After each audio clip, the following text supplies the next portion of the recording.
Yes, guys, let's start with this question. Just look at the question. See, question में क्या दिया है देखिए एक बार. क्वेश्चन में ऐसे दिया गया है. ओके, क्वेश्चन में क्या दिया एक बार चेक करिए. क्वेश्चन में क्या दिया देखिए. क्वेश्चन में ऐसे दिया है 10 ml of Na2CO3 solution is titrated, है ना, is titrated against 0.2 molar HCl solution. The following titer values were obtained in 5 reading. 5 reading किया गया उसमें से उनको पहला reading 4.8 ml, 4.9 ml, 5 ml, 5 ml, 5 ml. Based on these reading and convention of titrimetric estimation, the concentration of Na2CO3 solution ऐसा बताया गया है. टाइट्रीमेट्रिक टाइट्रेशन की है. कंसेप्ट कौन सी है? That one, redox titration. Concept है अपना रेडॉक्स टाइट्रेशन का रिलेटेड है. तो क्या क्या कंसेप्ट यूज करना है यहाँ पर देखिए. कंसेप्ट जो यूज करने हैं उसका नाम है रेडॉक्स टाइट्रेशन. अभी बात आता है तो एक बार क्वेश्चन अच्छे से देख लेते हैं फिर सॉल्व कर लेते हैं. ओके, देखिए अपने को बताया गया 10 ml का Na2CO3 सॉल्यूशन को किसके साथ टाइट्रेट कर रहे हैं? 0.2 मोलार का सॉल्यूशन के साथ टाइट्रेट कर रहे हैं. देखिए ध्यान से पहले जो जो दिया है वो लिखेंगे. देखिए क्या बोला उन्होंने, 10 ml का Na2CO3 दिया है. Na2CO3 सोडियम कार्बोनेट 10 ml का है. ठीक है, इसका कॉन्सेंट्रेशन नहीं दिया गया, उसको M1 कंसिडर करेंगे. ठीक है, उसके बाद क्या दिया देखिए, उसके बाद बोला 0.2 मोलार.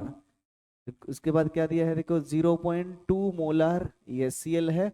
और उसके साथ साथ उसका ये जो कॉन्सेंट्रेशन दिया 0.2 मोलार HCl. अभी उन्होंने दिया है वॉल्यूम. वॉल्यूम कैसे दिया देखिए, उन्होंने बोला है टाइट्रेशन के अनुसार. मतलब टाइट्रेशन किया उन्होंने. टाइट्रेशन मतलब रीडिंग निकाला उन्होंने CBR, कॉन्क्रीट ब्यूरेट रीडिंग करके जो हमने जो बोलते हैं ना CBR, ऐसा CBR रीडिंग हाँ उन्होंने निकाला. ऐसा प्रैक्टिकल किया है. पहला प्रैक्टिकल किया मतलब Na2SO4 को Na2CO3 को HCl के साथ टाइट्रेशन किया. पहला रीडिंग आ गया 4.8, दूसरा रीडिंग आ गया 4.9 और तीसरा 5 और 5 आ रहा है. ऐसे कांस्टेंट रीडिंग है. CBR मतलब क्या है? Current burette reading. जो कांस्टेंट आता है वो रीडिंग अपने को एज अ वैल्यूम करके कंसिडर करना है. इन तीनों में से देखिए 5 5 5 आ गए तो फिर हमने क्या कंसिडर करेंगे? वॉल्यूम ऑफ HCl कितना कंसिडर करेंगे यहाँ पर? वॉल्यूम ऑफ HCl कंसिडर करेंगे 5 ml. हो गए? क्लियर हो गए? यहाँ तक लिख लिया? सबका क्लियर है? यहाँ तक समझ में आ गए?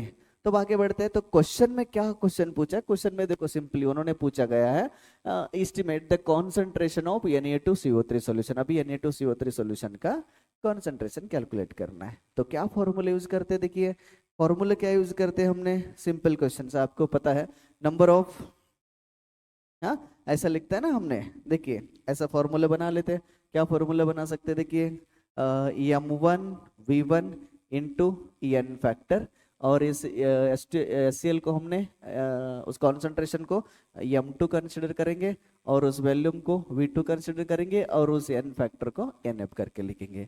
अब M1 मतलब को हमें M1 को कैलकुलेट करनी है तो एज इट इज रखेंगे. और V1 कितना है? 10 ml है. और N फैक्टर कितना है इसका? N factor Na2CO3 ionic compound है तो उसका N फैक्टर यहाँ पर लिखता हूँ. N factor of Na2CO3. Na2CO3 को तोड़ो जरा. तोड़ने के बाद क्या मिलता है देखो, 2 Na प्लस बनता है plus CO3 2 minus.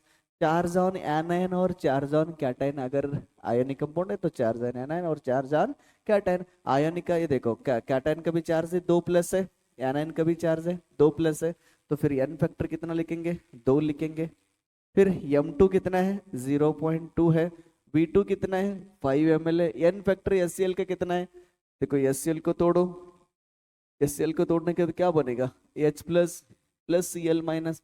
Charge on cation और चार्ज ऑन एनर. और ये एसिड है, एसिड का H प्लस कैसे कंसिडर करते हैं? Number of H plus release. HCl कितने H प्लस को रिलीज करेगा? एक H प्लस को रिलीज करेगा. तो इसीलिए इसका N फैक्टर कितना बनेगा? 1. तो यहाँ पर 1 कंसिडर करिए. डन. तो उसके बाद आगे बढ़ते हैं. अपने को क्या कैलकुलेट करना है? अपने को M1 कैलकुलेट करना है.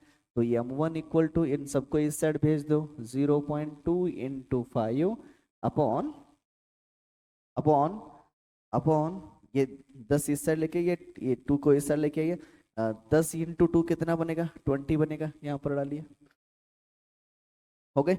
तो 5 1 जार 5, 4 जार, डिवाइड कर लीजिए, ये बन गए, देखिए ध्यान से, ये 0.2 अपॉन क्या है 4 बन गए, 0.2 अपॉन 4। देखिए अगर 0.2 को 10 से अगर गुणते हैं तो क्या मिलेगा, 2 मिलेगा। अभी अभी 4 है, 10 से डबल कितना होगा, 4, मतलब 10 से डबल कितना, 20। तो अभी 20 टाइम्स अगर हम 0.2 सो 2 को हम गुनते हैं तो कितना आएगा, 4 आएगा। तो फिर अभी हम क्या करेंगे, 0.2 1 जार, 0.2 20 जार, तो ये बन गए 1/20। 1/20 मतलब क्या है, 1/20 को कैसे करते, देखो ये 1/20 आ गए, तो इसको भाग काट लेंगे। देखिए यहाँ पर 1 है, यहाँ पर 20 है, भाग नहीं जाएगा, इसलिए 0 पॉइंट लेंगे, तो अभी एक 0 लगाएंगे, पॉइंट है तो एक 0 लगाएंगे। यहाँ पर नीचे 10 आ गए, ऊपर ऊपर 10 है, नीचे 20 है, तो नीचे डिनोमिनेटर में बड़ा अंक है, इसलिए इसको क्या करेंगे, और एक 0 लगाएंगे, यहाँ पर और एक 0 पॉइंट लगाएंगे, ठीक है। तो ये 21 जार 20, 5 जार, ये 0.05 आंसर आ गए, ठीक है। तो अपने को क्वेश्चन में क्या पूछा गया, अपने को क्वेश्चन में क्या पूछा गया, देखो आपको राउंड अप करके लिखना है, Na2CO3 सॉल्यूशन इज, वो भी किस में है, मिली मोलार में चाहिए, मिली मोलार। अभी ये इसमें किस में है, मोलार में है। मिली मोलार मतलब क्या करना है, 1000 से मल्टीप्लाई करिए, तो मतलब आप क्या करेंगे, 1000 से मल्टीप्लाई करेंगे, तो देखिए करते हैं, मिली मोलार है ना, तो मिली मोलार में कन्वर्ट करना है तो 0.05 इंटू 1000 करना है। नहीं तो आप इसको ऐसा कर दीजिए, ये पॉइंट को इस साइड हटा दीजिए, ये देखो ये 5 इंटू 10⁻² इंटू 1000 को क्या करिए, 10⁻³ करिए, तो ये 10⁻³ और 10⁻² कट गए, तो 3 में से 2 गए तो एक बच गए, तो ये एक 0 लगा दीजिए, 50 मिली मोलार। तो आंसर क्या आ गए, 50 मिली मोलार। Concept clear. तो देखिए ध्यान से, ध्यान से देखिए, कोई गड़बड़ है, नहीं है, तो चलिए, क्लियर, क्लियर, चलो।